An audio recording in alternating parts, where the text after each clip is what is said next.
Good morning पंजाबियो। मैं हाँ राहुल काला ते लैके हाज़र हाँ पंजाब ते देश विदेश दीयां खबरां। दुनिया भर दे विच अज श्री गुरु गोबिंद सिंह जी का प्रकाश पुरब मनाया जा रहा। दिल्ली दे विच प्रधानमंत्री नरेंद्र मोदी ने यादगारी सिक्का जारी किया, जिसका अकाली दल ने भरमा स्वागत कराया। ते इस दे नाल ही पंजाब दीयां होर खबरां ते झात मारदे हां।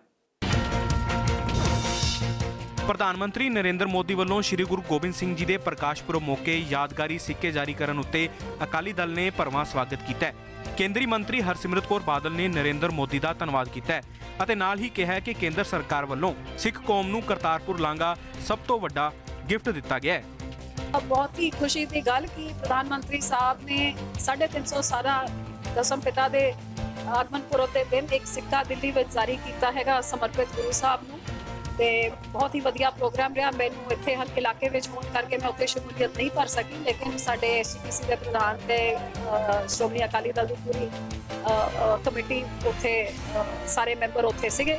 सानू इस गल की बड़ी खुशी है कि जिथे 350 साल भी सरकार ने एक बहुत बड़े इंटरनेशनल ते नैशनल पद्धर विच मनाया, उसी तरह 550 साल गुरु नानक पातशाह जी का भी केंद्र की सरकार देशों विदेशों को लैके हर विदेशी भाषा विच ते हर देश के भाषा विच भी कुर्बानी नूं ते गुरु साहब के स्नेह नूं प्रिंट करके जिथे दुनिया तक साडा सिख धर्म का प्रचार होगा, उत्थे सुल्तानपुर लोधी विच पिंड बाबा नानक का एक खास पिंड हेरीटेज सिटी बनाई जाऊगी, जिथे गुरु साहब की सारी जीवनी बारे दसिया जाऊगा। ते करतारपुर लांघा का इतिहासिक बड़ा फैसला 70 साल च किसी सरकार ने नहीं लिता, भावें कांग्रेस के सिख प्रधानमंत्री भी बने हों, लेकिन मोदी साहब ने एक ऐतिहासिक फैसला लैके गुरपुरब का वड्डा तोहफा सिख कौम नूं दिता। 4 दिनों के अंदर नींह पत्थर भी उत्थे 26 नवंबर नूं रखा गया। ते अज मैनूं दसदे होए खुशी है कि सारा पूरा वो रूट किहड़ा बनूगा पंजाब सरकार दे इत्थे आके पूरे मिलिटरी नूं लैके सारी जिहड़ी डिपार्टमेंट्स नूं लैके ये 12 दिसंबर नूं मीटिंग पंजाब विच होई, जिथे पंजाब के मंत्री भी शामिल सीगे। लेकिन महीना भर पंजाब के सरकार ने जिहड़ी मिनट्स ऑफ द मीटिंग होंदी है, जिहदे नाल पूरा नैशनल हाईवे जिहड़ा डिक्लेयर होया है, ਉਹਦੇ ਬਾਰੇ सारी मिनट्स बना के भेजिया 1 महीने बाद 9 तरीक ਨੂੰ ਤੇ 48 ਘੰਟਿਆਂ ਦੇ ਅੰਦਰ ਉਹ ਖਸਰਾ ਨੰਬਰ ਨੋਟ ਕਰਕੇ ਸਰਕਾਰ ਨੂੰ ਭੇਜੇ ਜਾਣਗੇ, ਪੰਜਾਬ ਸਰਕਾਰ ਨੂੰ। ਫਿਰ ਜਿੰਨੀ ਤੇਜ਼ੀ ਦੇ ਨਾਲ ਪੰਜਾਬ ਸਰਕਾਰ ਉਸ ਜ਼ਮੀਨ ਦੀ ਐਕੁਇਜ਼ੀਸ਼ਨ ਸ਼ੁਰੂ ਕਰੇਗੀ, ਉਨੀ ਛੇਤੀ ਉਹਨਾਂ ਨੂੰ ਜਿਨ੍ਹਾਂ ਦੀ ਜ਼ਮੀਨਾਂ ਖਰੀਦੀਆਂ ਜਾਣਗੀਆਂ ਉਹਨਾਂ ਨੂੰ ਪੈਸੇ ਪਹੁੰਚਣਗੇ। ਕਰਤਾਰਪੁਰ ਲਾਂਘੇ ਦਾ ਕੰਮ ਸ਼ੁਰੂ ਬਹੁਤ ਤੇਜ਼ ਰਫ਼ਤਾਰ ਤੇ ਚੱਲ ਰਿਹਾ ਹੈ। केंद्रीय मंत्री हरसिमरत कौर बादल ने पंजाबी एकता पार्टी के प्रधान सुखपाल सिंह खैरा के बठिंडा लोक सभा सीट तो चोण लड़न के संकेत ते टिप्पणी करदिआं कहा कि जो आदमी अपना हलका छड्ड के दूजे हलके विच चोण लड़दा है उसकी की मजबूरी हो सकती है। हरसिमरत बादल ने नाल ही कहा कि खैरा कांग्रेस का बंदा है, पहला इसने कांग्रेस छड्ड के आप पैदा की ते फिर हुण सुखपाल खैरा अपनी अलग पार्टी बनवा रहा है। जिन्हां नूं अपना हलका छड्ड के उत्थों छड्ड के इत्थे भज के आना पै रहा है कि इन्हां दे कारण होणगे, मजबूरियां होणगियां कि अपनिਆਂ ਦਾ विश्वास खो के अज बठिंडे आना पा रहा। लेकिन जी आया नूं पुराने कांग्रेसी हैगे, कांग्रेसियां दी मदद करते रहे। रणजीत सिंह दी कमिशन अकालियां नूं बदनाम करन वास्ते इन्हां दे सगे रिश्तेदार हैगे।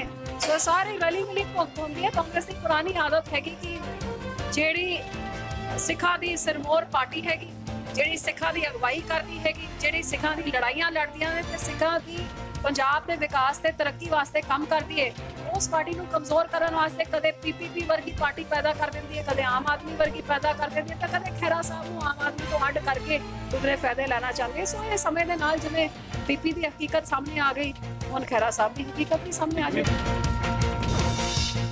आम आदमी पार्टी का पल्ला छड्ड के सिख सेवक संगठन बनाने वाले HS फूलका ने साफ कर दिता है कि वो लोक सभा चोण नहीं लड़नगे ते ना ही किसी पार्टी दे विच शामिल होणगे। HS फूलका ने BJP दे नाल अपनियां नज़दीकियां भी जग जाहिर कीतियां। फूलका ने कहा कि BJP दे नाल उन्हां दीयां नज़दीकियां 34 साल तो है। आम आदमी पार्टी च रह के भी उन्हां दा बोलचाल BJP दे नाल हुंदा सी। मैं आपको एक बात बता दूं, ये बात कोई नई नहीं है। जो BJP के साथ जो इन्होंने साथ दिया हमारी इस लड़ाई का, ये जो पहले जनरल रोड़ा, जस्टिन रोड़ा, जो हमारे पहले बड़े बुजुर्ग थे, तब की बात है। तब से ये दिल्ली में BJP का चाहे मदनलाल खुराना की सरकार हो और चाहे वो जब उस वक्त वाजपेयी की सरकार हो, उनका साथ तो रहा और तब से रहा। और मेरे साथ तो खास करके ये जो BJP के एडवोकेट थे वो भी कोर्ट में मेरे साथ देते रहे। इनके साथ तो नज़दीकियों वाली कोई नई बात नहीं है। ये मेरी नज़दीकियों तो इनके साथ 34 साल से हैं।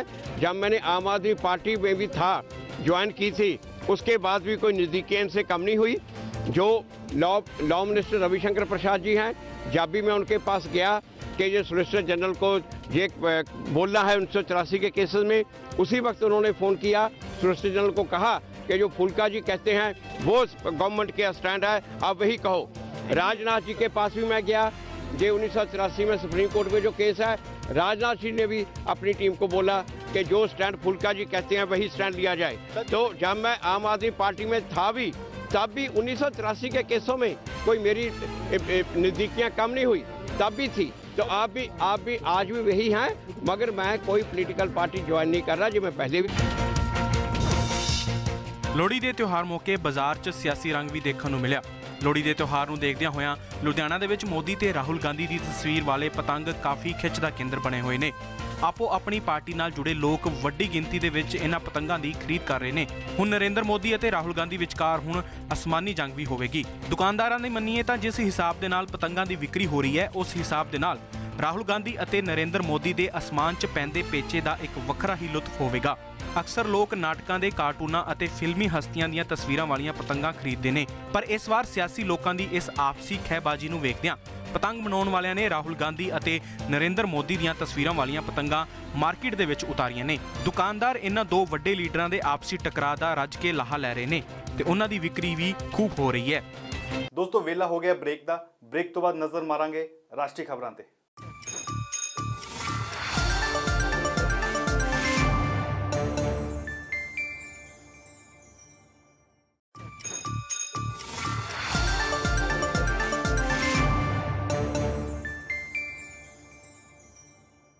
ਬ੍ਰੇਕ ਤੋਂ ਬਾਅਦ ਤੁਹਾਡਾ ਸਵਾਗਤ ਹੈ ਤੇ ਨਜ਼ਰ ਮਾਰਦੇ ਹਾਂ ਰਾਸ਼ਟਰੀ ਖਬਰਾਂ ਤੇ। ਸ਼੍ਰੀ ਗੁਰੂ ਗੋਬਿੰਦ ਸਿੰਘ ਜੀ ਦੇ 352ਵੇਂ ਪ੍ਰਕਾਸ਼ ਪੁਰਬ ਮੌਕੇ ਪ੍ਰਧਾਨ ਮੰਤਰੀ ਨਰਿੰਦਰ ਮੋਦੀ ਨੇ ਗੁਰੂ ਜੀ ਨੂੰ ਸਮਰਪਿਤ ਯਾਦਗਾਰੀ ਸਿੱਕਾ ਜਾਰੀ ਕੀਤਾ ਹੈ। ਪ੍ਰਧਾਨ ਮੰਤਰੀ ਦੀ ਦਿੱਲੀ ਸਥਿਤ ਰਿਹਾਇਸ਼ ਵਿੱਚ ਕਰਵਾਏ ਗਏ ਵਿਸ਼ੇਸ਼ ਸਮਾਗਮ ਦੌਰਾਨ ਚੋਣਵੀਆਂ ਸ਼ਖਸੀਅਤਾਂ ਦਰਮਿਆਨ ਇਹ ਸਿੱਕਾ ਜਾਰੀ ਕੀਤਾ ਗਿਆ। साथियों, पिछला वर्ष हमने गुरु गोविंद सिंह महाराज की 350वीं जन्म जयंती वर्ष के रूप में मनाया था।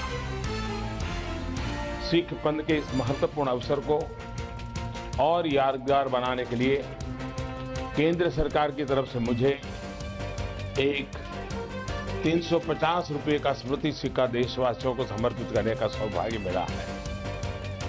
वैसे तो गुरु गोविंद सिंह जी का सिक्का हम लोगों के दिलों पर सैकड़ों सालों से चल रहा है और आगे भी कई सालों 100 सालों तक चलने वाला है। और इसलिए जिसका कृतित्व एक मूल्य बनकर हमारे जीवन को चलाता रहा है, हम लोगों को प्रेरणा देता रहा है, उसको सदैव याद रखने का हम एक छोटा सा प्रयास कर रहे हैं। ये उनके प्रति आदर एवं श्रद्धा व्यक्त करने का एक छोटा सा प्रयास भर है और इसके लिए हम सभी एक संतोष की अनुभूति करते हैं। साथियों, श्री गुरु गोविंद सिंह जी के व्यक्तित्व में अनेक विधाओं का संगम था। वो गुरु तो थे ही, भक्त भी श्रेष्ठ थे। वो जितने अच्छे योद्धा थे, उतने ही बेहतरीन कवि और साहित्यकार भी थे। अन्याय के विरुद्ध उनका जितना कड़ा रुख था, उतना ही शांति के लिए भी आग्रह था। मानवता की रक्षा के लिए, राष्ट्र की रक्षा के लिए, धर्म की रक्षा के लिए। ਇਸ ਮੌਕੇ ਸਾਬਕਾ ਪ੍ਰਧਾਨ ਮੰਤਰੀ ਮਨਮੋਹਨ ਸਿੰਘ ਸਮੇਤ ਐਸਜੀਪੀਸੀ ਪ੍ਰਧਾਨ ਗੋਬਿੰਦ ਸਿੰਘ ਲੌਂਗੋਵਾਲ ਵੀ ਮੌਜੂਦ ਸੀ।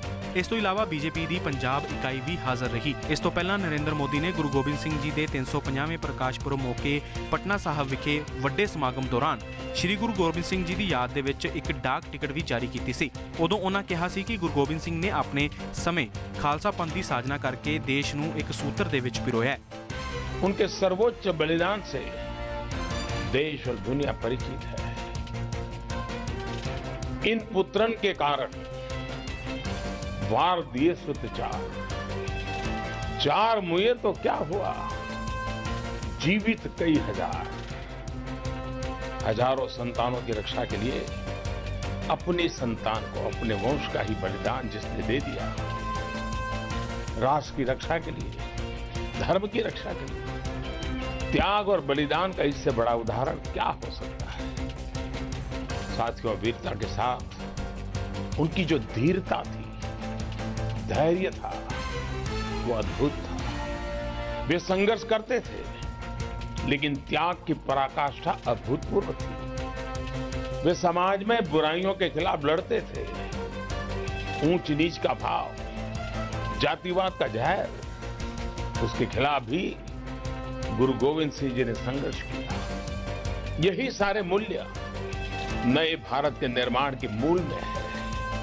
साथियों, गुरु साहब ने ज्ञान को केंद्र में रखते हुए गुरु ग्रंथ साहिब के हर शब्द को जीवन मंत्र माना। उन्होंने कहा था कि अब गुरु ग्रंथ साहब ही, उसका हर शब्द, उसका हर पन्ना आने वाले युगों तक हमें प्रेरणा देता रहेगा। आगे जब पंच प्यारे और खालसा पंथ की रचना हुई, उसमें भी पूरे भारत को जोड़ने का उनका प्रयास था। खालसा पंथ का विकास गुरु साहब के लंबे समय के गहन चिंतन, मनन और अध्ययन का परिणाम था। वे वेद, पुराण एवं अन्य प्राचीन ग्रंथों के ज्ञाता थे। गुरु साहब को गुरु नानक देव से लेकर गुरु तेग बहादुर तक सिख पंथ की परंपरा, मुगल शासन के दौरान सिख पंथ से जुड़ी घटनाओं की व्यापक जानकारी उनको थी। देश समाज में घट रही हर घटना पर उन्होंने अपने विचार रखे। साथियों, आप में से अनेक लोगों ने श्री दसम ग्रंथ साहब को पढ़ा होगा। भाषा और साहित्य पर जो पकड़ उनकी रही, वो अद्भुत है। जीवन के हर रस का व्याख्यान इस प्रकार से किया गया है कि सामान्य से सामान्य व्यक्ति को छू जाता है। अलंकार हो, पद शैली हो, छंद हो, प्रवाह हो, मंत्र मुग्ध करने वाला है। भारतीय भाषाओं को लेकर उनकी जानकारी और उनका मोह अतुलनीय था। साथियों, गुरु गोविंद सिंह जी का काव्य भारतीय संस्कृति के ताने बाने, हमारे जीवन दर्शन की सरल अभिव्यक्ति है। जैसा उनका व्यक्तित्व बहुआयामी था, वैसा ही उनका काव्य भी अनेक और विविध विषयों को समाहित किए हुए हैं। साहित्य के कई जानकार तो उनको साहित्यकारों के प्रेरक और पोषक भी मानते हैं। साथियों, किसी भी देश की संस्कृति उसकी महिमा को उज्जवल करती है, निखारती है। ऐसे में संस्कृति को समृद्ध करना और उसका प्रचार प्रसार करना हमेशा से दुनिया की शक्तिशाली सभ्यताओं की प्राथमिकताओं में रहा है। यही कोशिश बीते 4.5 वर्षों से हमारी सरकार कर रही है। भारत के पास जो सांस्कृतिक और ज्ञान की विरासत है, उसको दुनिया के चप्पे चप्पे तक पहुंचाने का व्यापक प्रयास किया जा रहा है। योग से लेकर आयुर्वेद तक। ਹਿਮਾਚਲ ਪ੍ਰਦੇਸ਼ ਦੇ ਵਿੱਚ ਮੁੜ ਤੋਂ ਹੋਈ ਬਰਫ਼ਬਾਰੀ ਨੇ ਮੈਦਾਨੀ ਇਲਾਕਿਆਂ ਦੇ ਵਿੱਚ ਠੰਡ ਹੋਰ ਵਧਾ ਦਿੱਤੀ ਹੈ। ਸ਼ਿਮਲਾ ਦੇ ਵਿੱਚ ਤਾਜ਼ਾ ਬਰਫ਼ਬਾਰੀ ਦਾ ਖੂਬਸੂਰਤ ਨਜ਼ਾਰਾ ਦੇਖਣ ਨੂੰ ਮਿਲਿਆ ਹੈ। ਇਸ ਤੋਂ ਇਲਾਵਾ ਬਰਫ਼ਬਾਰੀ ਦੇ ਵਿੱਚ ਸੜਕਾਂ ਦਾ ਸੰਪਰਕ ਸ਼ਹਿਰਾਂ ਨਾਲੋਂ ਵੀ ਟੁੱਟ ਗਿਆ ਹੈ। ਕੁਫਰੀ, ਨਾਰਕੰਡਾ, ਖੜਾ ਪੱਥਰ ਅਤੇ ਉੱਪਰੀ ਸ਼ਿਮਲਾ ਦੇ ਵਿੱਚ ਸੜਕਾਂ ਬੰਦ ਹੋ ਗਈਆਂ ਨੇ। ਸੜਕਾਂ ਬੰਦ ਹੋਣ ਦੇ ਨਾਲ ਲੋਕਾਂ ਨੂੰ ਕਾਫੀ ਪਰੇਸ਼ਾਨੀਆਂ ਝੱਲਣੀਆਂ ਪਈਆਂ ਨੇ। ਪੂਰਾ ਹਿਮਾਚਲ ਸ਼ੀਤ ਲਹਿਰ ਦੀ ਚਪੇਟ ਵਿੱਚ ਆ ਗਿਆ ਹੈ। ਸ਼ਨੀਵਾਰ ਨੂੰ ਹੋਈ ਬਰਫ਼ਬਾਰੀ ਦੇ ਵਿੱਚ ਸ਼ਿਮਲਾ ਵੀ ਬੰਦ ਹੋ ਗਿਆ ਹੈ। ਸਵੇਰੇ ਮੌਸਮ ਤਾਂ ਸਾਫ਼ ਹੋਇਆ, ਪਰ ਸੜਕਾਂ ਉੱਤੇ ਫਿਸਲਣ ਕਾਰਨ ਲੋਕਾਂ ਨੂੰ ਕਾਫੀ ਮੁਸ਼ਕਲਾਂ ਆਈਆਂ। ਇਸ ਦੇ ਬਾਵਜੂਦ ਸੈਲਾਨੀ ਵੱਡੀ ਗਿਣਤੀ ਦੇ ਵਿੱਚ ਸ਼ਿਮਲਾ ਨੂੰ रुख कर रहे हैं। बहुत अच्छा लग रहा है, इसमें हम लोग काफ़ी एंजॉय कर रहे हैं। हम लोग तो परसों से ही एंजॉय कर रहे हैं। पहले कुफरी में थे, फिर वहाँ स्नोफॉल हुआ, अभी यहाँ पे आए तो बर्फबारी देख रहे हैं, मज़ा आ रहा है। कुफरी गए थे, वहाँ भी बहुत अच्छा था, बर्फबारी हो रही थी। कल रात को शिमला आए, अभी यहाँ देख रहे हैं मौसम बहुत अच्छा, एंजॉय कर रहे हैं काफ़ी फैमिली के साथ। ਗਾਂ ਦੇ ਨਾਂ ਤੇ ਰਾਜਨੀਤੀ ਕਰਨ ਵਾਲੀ ਬੀਜੇਪੀ ਨੂੰ ਘੇਰਨ ਲਈ ਦਿੱਲੀ ਦੇ ਮੁੱਖ ਮੰਤਰੀ ਅਰਵਿੰਦ ਕੇਜਰੀਵਾਲ ਐਤਵਾਰ ਨੂੰ ਹਰਿਆਣਾ ਪਹੁੰਚੇ। ਉੱਥੇ ਸੋਨੀਪਤ ਤੇ ਪਿੰਡ ਸੈਦਪੁਰ ਦੇ ਵਿੱਚ ਇੱਕ ਗਊਸ਼ਾਲਾ ਦੇ ਵਿੱਚ ਉਹਨਾਂ ਨੇ ਸ਼ਿਰਕਤ ਕੀਤੀ ਤੇ ਬੀਜੇਪੀ ਨੂੰ ਗਊ ਮਾਤਾ ਵਾਲੇ ਬਿਆਨ ਤੇ ਘੇਰਿਆ। ਅਰਵਿੰਦ ਕੇਜਰੀਵਾਲ ਨੇ ਕਿਹਾ ਕਿ ਬੀਜੇਪੀ ਸਰਕਾਰ ਗਊ ਮਾਤਾ ਦੇ ਨਾਂ ਤੇ ਰਾਜਨੀਤੀ ਕਰਨਾ ਛੱਡ ਦੇਵੇ। ਸਾਡੀ ਸਰਕਾਰ ਪ੍ਰਤੀ ਦਿਨ 40 ਰੁਪਏ ਇੱਕ ਗਾਂ ਦਾ ਖਰਚ ਕਰ ਰਹੀ ਹੈ। ਪਰ ਹਰਿਆਣਾ ਸਰਕਾਰ ਸਿਰਫ 40 ਪੈਸੇ ਹੀ ਖਰਚ ਕਰ ਰਹੀ ਹੈ। ਇਸ ਦੇ ਨਾਲ ਹੀ ਕੇਜਰੀਵਾਲ ਨੇ ਲੋਕ ਸਭਾ ਚੋਣਾਂ ਤੋਂ ਪਹਿਲਾਂ ਮਾਇਆਵਤੀ ਅਤੇ ਅਖਿਲੇਸ਼ ਯਾਦਵ ਦੇ ਗੱਠਜੋੜ ਨੂੰ ਲੈ ਕੇ ਕੁਝ ਵੀ ਨਹੀਂ ਕਿਹਾ ਤੇ ਪਾਸਾ ਵੜਦੇ ਨਜ਼ਰ ਆਏ। ਹਰਿਆਣਾ ਦੇ ਫਤਿਆਬਾਦ ਦੇ ਵਿੱਚ ਇੱਕ ਗੁਰਦੁਆਰੇ ਦੇ ਵਿੱਚ ਨਿਸ਼ਾਨ ਸਾਹਿਬ ਦੀ ਸਥਾਪਨਾ ਮੌਕੇ ਬੰਦੂਕਾਂ ਤੇ ਪਿਸਤੌਲਾਂ ਦੇ ਨਾਲ ਸਲਾਮੀ ਦਿੱਤੀ ਗਈ, ਜਿਸ ਦੀ ਵੀਡੀਓ ਸੋਸ਼ਲ ਮੀਡੀਆ ਤੇ ਵਾਇਰਲ ਹੋ ਗਈ ਹੈ। ਵੀਡੀਓ ਦੇ ਵਿੱਚ ਸਾਫ਼ ਦਿਖਾਈ ਦੇ ਰਿਹਾ ਹੈ ਕਿ ਨਿਸ਼ਾਨ ਸਾਹਿਬ ਦੀ ਸਥਾਪਨਾ ਮੌਕੇ ਅਰਦਾਸ ਹੋਣ ਉਪਰੰਤ ਜੈਕਾਰੇ ਬੁਲਾਏ ਗਏ। ਉਸ ਤੋਂ ਮਗਰੋਂ ਦਰਜਨਾਂ ਵਿਅਕਤੀਆਂ ਨੇ ਬੰਦੂਕਾਂ ਅਤੇ ਪਿਸਤੌਲਾਂ ਦੇ ਨਾਲ ਹਵਾਈ ਫਾਇਰ ਕੀਤੇ। ਪਿਸਤੌਲਾਂ ਅਤੇ ਵੱਖ-ਵੱਖ ਬੰਦੂਕਾਂ ਦੇ ਨਾਲ ਲੈਸ ਸ਼ਰਧਾਲੂਆਂ ਨੇ ਕਈ ਫਾਇਰ ਕੀਤੇ। ਗੁਰਦੁਆਰੇ ਦੇ ਪ੍ਰਬੰਧਕਾਂ ਦੇ ਮੁਤਾਬਕ ਕਿਸੇ ਰੰਜਿਸ਼ ਤਹਿਤ ਇਹ ਫਾਇਰ ਨਹੀਂ ਕੀਤੇ ਗਏ।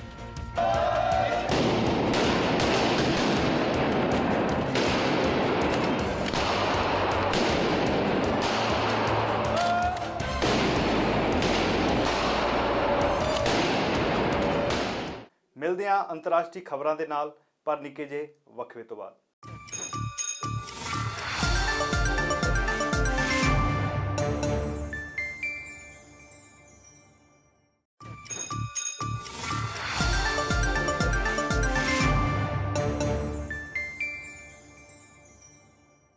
ब्रेक तो बाद स्वागत है।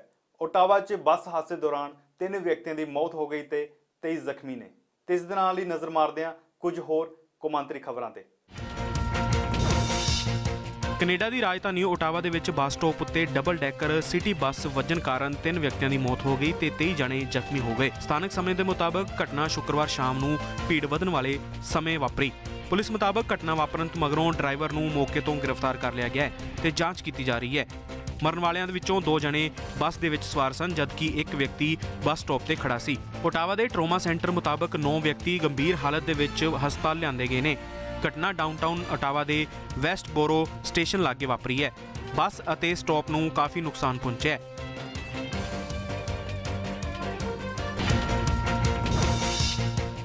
ਇਸਲਾਮ ਧਰਮ ਤਿਆਗ ਕੇ ਆਸਟ੍ਰੇਲੀਆ ਜਾਣ ਦੀ ਚਾਹਵਾਨ ਰਹਾਫ ਮੁਹੰਮਦ ਕੁਨਨ ਆਖਰ ਕੈਨੇਡਾ ਪਹੁੰਚ ਗਈ। ਕੈਨੇਡਾ ਦੇ ਵਿਦੇਸ਼ੀ ਮਾਮਲਿਆਂ ਬਾਰੇ ਮੰਤਰੀ ਕ੍ਰਿਸਟੀਆ ਫਰੀਲੈਂਡ ਨੇ ਰਹਾਫ ਦਾ ਟੋਰਾਂਟੋ ਦੇ ਕੌਮਾਂਤਰੀ ਏਅਰਪੋਰਟ ਤੇ ਨਿੱਘਾ ਸਵਾਗਤ ਕੀਤਾ। ਕੈਨੇਡਾ ਦੇ ਪ੍ਰਧਾਨ ਮੰਤਰੀ ਜਸਟਿਨ ਟਰੂਡੋ ਨੇ ਰਹਾਫ ਨੂੰ ਸ਼ਰਨਾਰਥੀ ਵਜੋਂ ਪਨਾਹ ਦੇਣ ਦਾ ਐਲਾਨ ਕੀਤਾ ਸੀ, ਜਿਸ ਤੋਂ ਮਗਰੋਂ ਉਹ ਸ਼ਨੀਵਾਰ ਨੂੰ ਬੈਂਕਾਕ ਤੋਂ ਕੈਨੇਡਾ ਲਈ ਚੱਲ ਪਈ ਸੀ। ਸਾਊਦੀ ਅਰਬ ਛੱਡਣ ਦੇ ਹਫ਼ਤੇ ਮਗਰੋਂ ਉਹ ਤੀਜੇ ਦੇਸ਼ ਪਹੁੰਚੀ ਹੈ। ਦਲੇਰੀ ਅਤੇ ਕਾਫੀ ਸੰਘਰਸ਼ ਤੋਂ ਬਾਅਦ ਉਸਨੇ ਆਪਣੀ ਗਰਦਨ ਉੱਤੇ ਸਾਊਦੀ ਅਰਬ ਜਬਰੀ ਵਾਪਸ ਭੇਜੇ ਜਾਣ ਰੂਪੀ ਤਲਵਾਰ ਨੂੰ ਹਟਾਉਣ ਵਿੱਚ ਸਫਲਤਾ ਹਾਸਲ ਕਰ ਲਈ ਹੈ। ਦਰਅਸਲ ਯੂਨਾਈਟਿਡ ਨੇਸ਼ਨਜ਼ ਨੇ ਉਸ ਨੂੰ ਸ਼ਰਨਾਰਥੀ ਦਾ ਦਰਜਾ ਦੇ ਦਿੱਤਾ ਸੀ ਤੇ ਆਪਣੇ ਮੈਂਬਰ ਦੇਸ਼ਾਂ ਨੂੰ ਉਸ ਨੂੰ ਪਨਾਹ ਦੇਣ ਦੀ ਅਪੀਲ ਕੀਤੀ ਸੀ। ਕੈਨੇਡਾ ਨੇ UN ਦੀ ਅਪੀਲ ਮੰਨਦਿਆਂ ਰਹਾਫ ਨੂੰ ਆਪਣੇ ਦੇਸ਼ ਦੇ ਵਿੱਚ ਰਹਿਣ ਲਈ ਸੱਦਾ ਭੇਜਿਆ ਸੀ।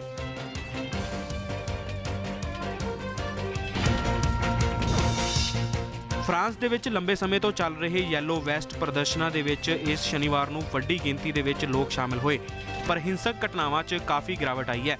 ਪੈਰਿਸ ਅਤੇ ਹੋਰ ਸ਼ਹਿਰਾਂ 'ਚ ਪ੍ਰਦਰਸ਼ਨਕਾਰੀਆਂ ਤੇ ਪੁਲਿਸ ਵਿਚਾਲੇ ਝਗੜਿਆਂ ਦੌਰਾਨ ਸੈਂਕੜਿਆਂ ਦੀ ਸੰਖਿਆ ਦੇ ਵਿੱਚ ਪ੍ਰਦਰਸ਼ਨਕਾਰੀਆਂ ਦੀ ਗ੍ਰਿਫਤਾਰ ਹੋਣ ਦੀ ਖਬਰ ਹੈ। ਗ੍ਰਹਿ ਮੰਤਰਾਲੇ ਦੇ ਮੁਤਾਬਕ ਰਾਸ਼ਟਰਪਤੀ ਮੈਕਰੋਨ ਦੇ ਖਿਲਾਫ 9ਵੇਂ ਦੌਰ ਦੇ ਪ੍ਰਦਰਸ਼ਨ 'ਚ 84,000 ਤੋਂ ਵੱਧ ਲੋਕ